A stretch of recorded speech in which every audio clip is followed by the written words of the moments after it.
vir die besondere Pinkstersondag lees ons uit die Nuwe Testament aan die einde van ons program van die vergadering in Jerusalem in Handelinge hoofstuk 15 vanaf vers 1.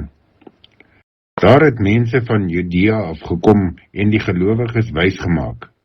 As julle nie die gebruik van Moses nakom deur julle te laat besny nie, kan julle nie gered word nie.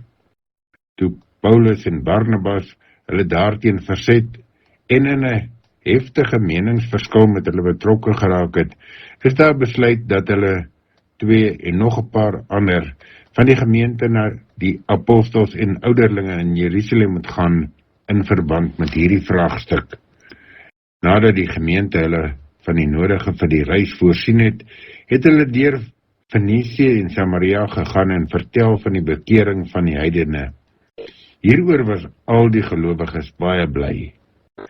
Toe hulle in Jerusalem aankom, is hulle deur die gemeente, die apostels en die ouderlinge verwelkom. Hulle het vertel wat God alles deur hulle gedoen het, maar party van die gelowiges wat vroeër Fariseërs was, het na vore gekom en gesê, die bekeerlinge moet besny word en aangesê word om die wet van Moses te onderhou. Die apostels en ouderlinge het toe bymekaar gekom om hierdie vraagstuk te bespreek.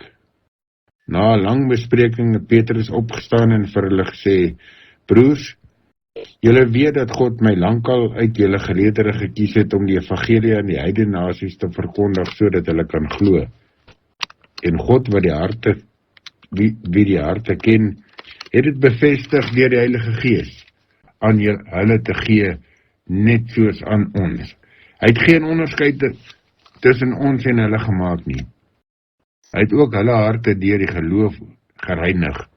Waarom wil julle dan nou God se geduld op die proef stel deur op die nek van die gelowiges uit die heidene nasies 'n juk te lê wat ons voorvaders nie in staat was om te dra nie, en ons ook nie.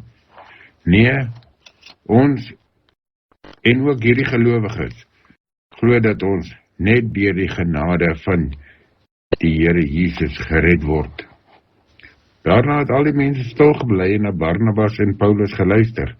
Hulle het vertel van die tekens en wonders wat God deur hulle onder die heidene nasies gedoen het. Toe hulle klaar was, sê Jakobus, broers, luister na my.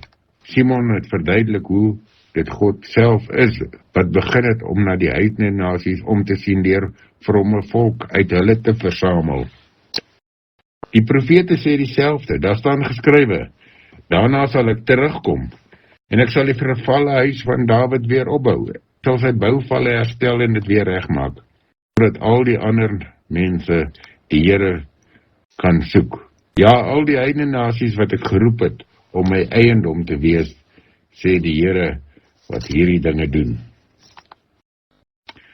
Dit is van ouds af bekend, daarom meen ek dat ons dit nie moeilik moet maak vir die heidene wat hulle tot God bekeer nie. Maar ons moet vir hulle skryf om nie vleis te eet wat aan afgod geoffer is nie, want dit is onrein, dat hulle onsedelikheid moet vermy, geen dier wat verwrig is moet eet nie, en ook nie bloed nie. Hierdie voorskrifte van Moses word immers van ouds af in elke stad en al die mense voorgehou. Elke Sabbatdag word in die sinagoges voorgelees. Dit is Handelinge hoofstuk 15 tot by vers 18. As ons hierdie gedeelte hoor, dan hoor ons dat die gelowiges net soos al die tyd wat die kerk bestaan, oor mekaar praat, redeneer, dat daar baie keer 2 spalt en 2 trekkery is. Ons weet een ding vandag, op hierdie dag, wat ons herdenk as die dag wat die Heilige Gees uitgestort is, dat God wat vir ons lei, nie vir ons 2 gedagtes gee nie. Dat as ons eendragtig luister, en nederig word, en kniel voor hom, sal ons dieselfde hoor. En waar nie, moet ons onthou dat ons ook genade met mekaar het, en verdraagsaam met mekaar sal wees. Want wie sal weet, wie op die ou end 100% kan hoor wat die Here sê.